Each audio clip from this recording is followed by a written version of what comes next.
Hello, everyone, and welcome to a special episode of the Action Network podcast presented by FanDuel. My name is Michael Leboff. Joining me is Nick Martin, and this is an NHL midseason update. The trade deadline in the NHL is on Friday. So we're in the business end of the season, Nick, and we're heading down the stretch.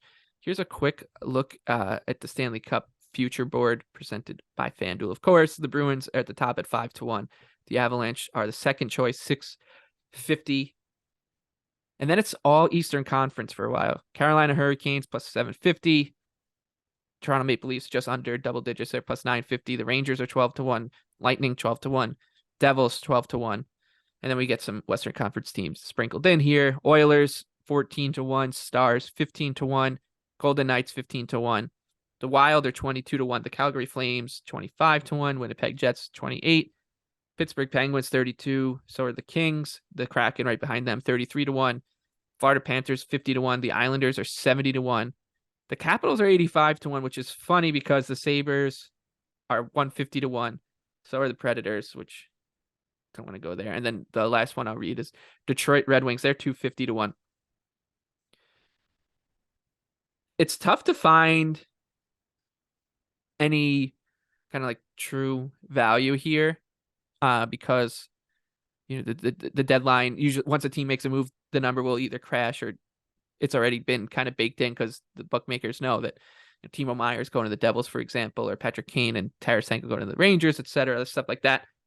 The one team I would say is interesting at their current Stanley Cup odds is Los Angeles. They're 32-1, and it's a two-part play. Number one, the Kings are good, and they could get a lot better if they got a good goaltender at the deadline. Right now, they're riding with Phoenix Copley, who's a journeyman AHL goalie, and Jonathan Quick, who's been terrible. If they address that issue, this team that's solid in every other area, the ceiling goes up. And the Western Conference, the second part is the fact that the Western Conference path is just wide open. Yeah. Especially if they avoid Colorado. If Colorado doesn't finish in a wild card spot, you avoid Colorado until the Western Conference final. You're talking about coin flips against either Vegas, Edmonton, Seattle, etc. So the Kings are the only team I think at their current price that's worth a look. Yeah, I agree. And I think that's ties into a good note because with the Kings, the only series where they're going to be a heavy dog would be playing Colorado, especially assuming they made potentially a pickup, which they haven't done yet, which is kind of the other part of your point. If you're going to make a play based off a team making a pickup, you want to try to do it before the numbers move and like anticipate. You don't want to be the guy reacting 3 hours after the odds makers have to what has just happened to Timo Meier heading to New Jersey and swinging the line. And you talked about how the top 6 teams in the East, how competitive it's going to be. I'll use New Jersey to break down. And I know this is fairly known that like if you're going to lay a future, you want to try to think about like what the parlay of things needs to be and what the actual value of that. I think right now New Jersey is a really obvious example of why maybe not always place in the future. And if you just want to roll your money over, that can hold more value. So if we look at New Jersey's path in what is a super stacked East, and I like New Jersey. Everyone who's followed me all year knows I think that team's really, really good, and Meyer is going to help them a lot. With that said, so they're 12-1 on FanDuel. So first round, they'll play New York. I think they're maybe a slight favorite there. So your $100 becomes 185. Second round, you're looking at Carolina. They're probably plus 100 in that series, being generous, maybe plus 110. So then your initial bet's looking at 370. Third round, they're playing Boston. It's very generous to say that they're even, and I shouldn't say I'm saying as a rule they'll play Boston, but I'm, just hypothetically, they'd be an underdog there, probably plus 110. Your initial bet's then looking at around $800. In the final, maybe they would actually be a decent favorite over some of the West teams, but if they get Colorado, they're probably still an underdog. You're talking about around $1,500 in. So, and on top of the fact that you have more flexibility, you have the ability to get in and out. So I think that's just an important note that I would say, especially considering I'm a little light on actionable takes today. I like the Kings. You gave that. So I think that's a really interesting note when we're talking about futures betting, and that concept really applies in the East right now. When you consider how many teams, and even to tie in Boston, who are 5-1 to win it all, Boston will still be about minus 115 versus Tampa or Toronto. Like they're not going to be a heavy favorite in that series. They'll be minus 120 maybe. Like I think so. If you're talking about the Bruins holding value at plus 500, I think it's pretty easy to make the case that that's probably not true when you look at like what the route will actually be, because they'll have that first series where they'll be a pretty heavy favorite, and then the next two they won't be. And in the Cup final, if it's them versus the healthy Avs, they're not going to be much of a favorite at all either. Yeah, it's a good point. And I think like you were saying, you're being pretty generous, I think, with because you got to when you're doing these working out these rolling parlays, you got to do that, right? You want to be conservative with your kind of projections. So you could be looking at, like you said, like 15 to 17 to 1 on a team like New Jersey rather than 12 to 1. So keep that in mind. I want to talk about the trade deadline now and kind of just look at it from a here's how you should approach these teams from a game to game basis, because there's a couple teams that have made splashy moves, and there's one in particular that is about to make, in terms of just like player name recognition to a casual fan, the biggest move, which is the Rangers getting Patrick Kane. Um, it's likely to happen on Wednesday. They just got to wait to accrue enough salary cap space to be able to do it. And the Rangers have already traded for Vladimir Tarasenko and depth defenseman Nico Mikkola as well. Tarasenko, it's been early, small sample, but he hasn't looked great with the Rangers. It's not like he's moving the needle, and I don't really expect Kane to do it, because there's a difference, right, between getting good players and getting players that make you a better team. So the Rangers, I don't want to call them one-dimensional. That's not fair to them. They are more than that. But their best dimension is their playmaking and their elite skill. And Kane and Tarasenko, to some extent, like when you get both of those guys, it kind of just becomes redundant and doesn't address some other holes that you're going to need to fill in a playoff series where the margins are just so thin. So if you do see a reaction when the Rangers get Kane, I would bet against it, basically, is what I'm saying. Like this team they're generally overvalued. They've been winning, so it's not been a take that's been kind to me. But when you look at their statistical portfolio, how they win games, and the fact that the goaltending isn't up to standard that it was set at last year, I think that it becomes a little dangerous if you're just going to blindly back this team because they just got Patrick Kane on top of Vladimir Tarasenko.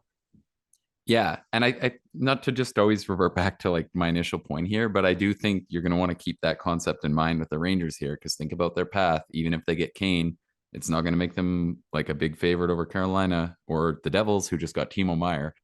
And I'm not picking on Kane here. 2023 Timo Meier moves the needle more than Patrick Kane. Like probably that's almost as a fact, I'd say, unless Kane just happens to come up with some huge moments in the playoffs, which is possible.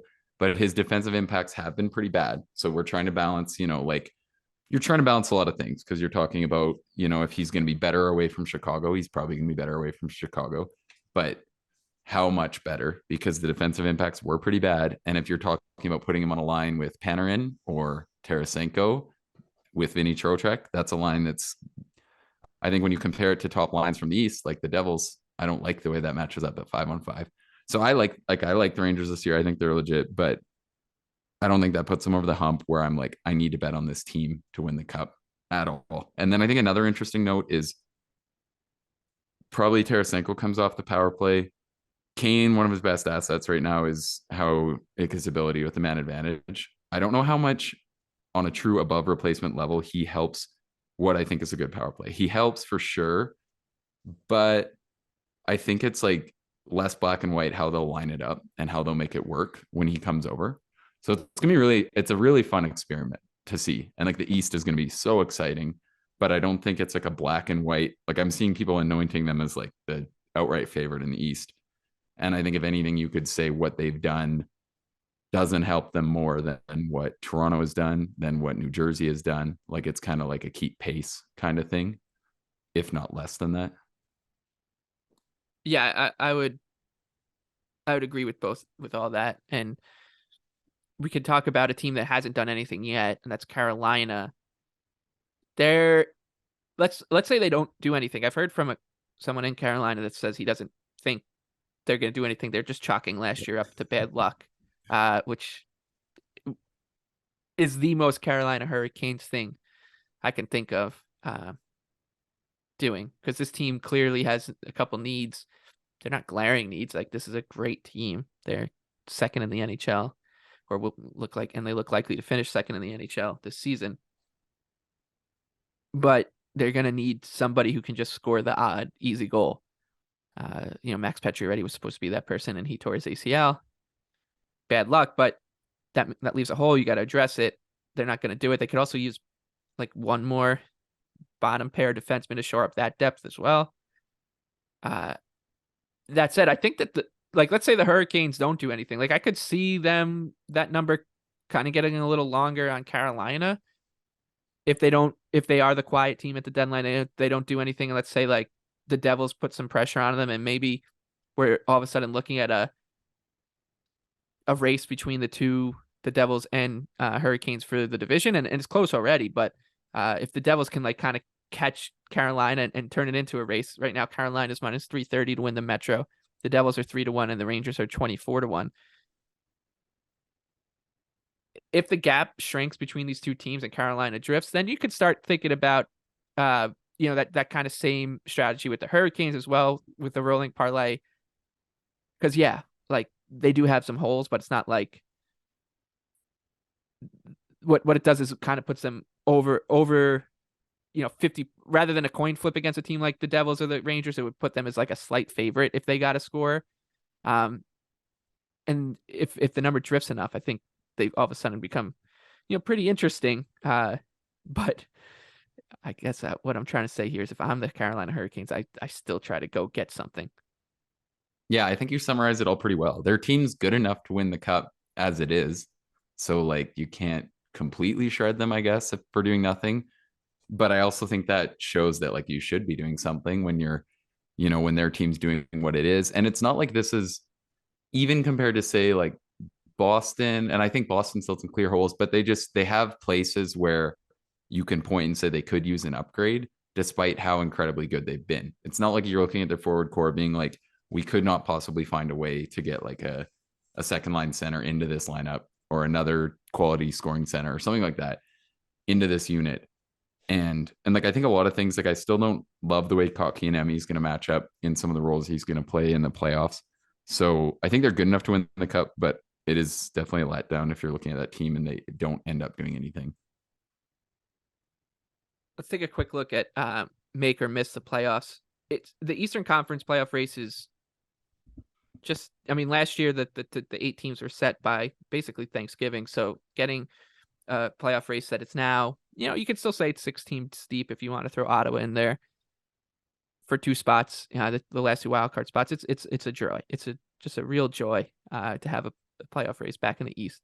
The Islanders right now are the top spot, but they have played more than anybody. I don't know how this has happened with their schedule again, but it's been the most compact in the league. They've played 63 games right now. That's more than anyone else in the league.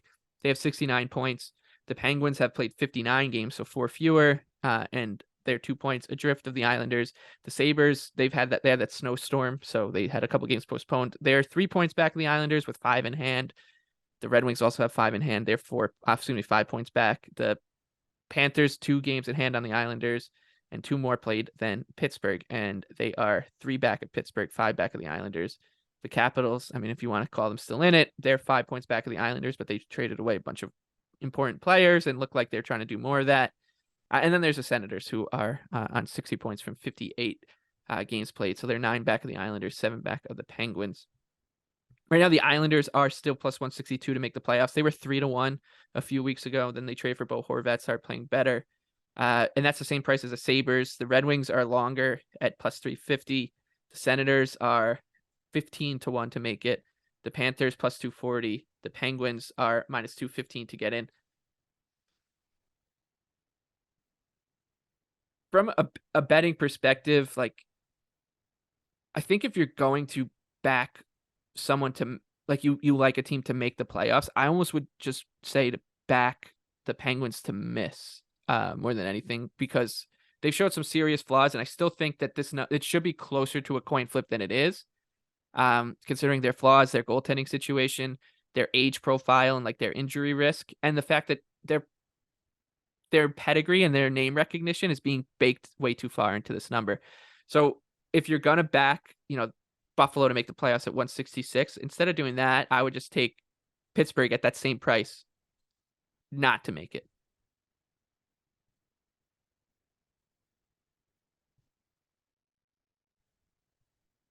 I don't know why. I can't hear you now. Oh, sorry. There you go. So I was just going to say, so an interesting note with Buffalo, because obviously when we're talking about these, you want to consider strength of schedule. We know, I know some of the teams are going to get scrappy down the stretch, blah, blah, blah. That happens.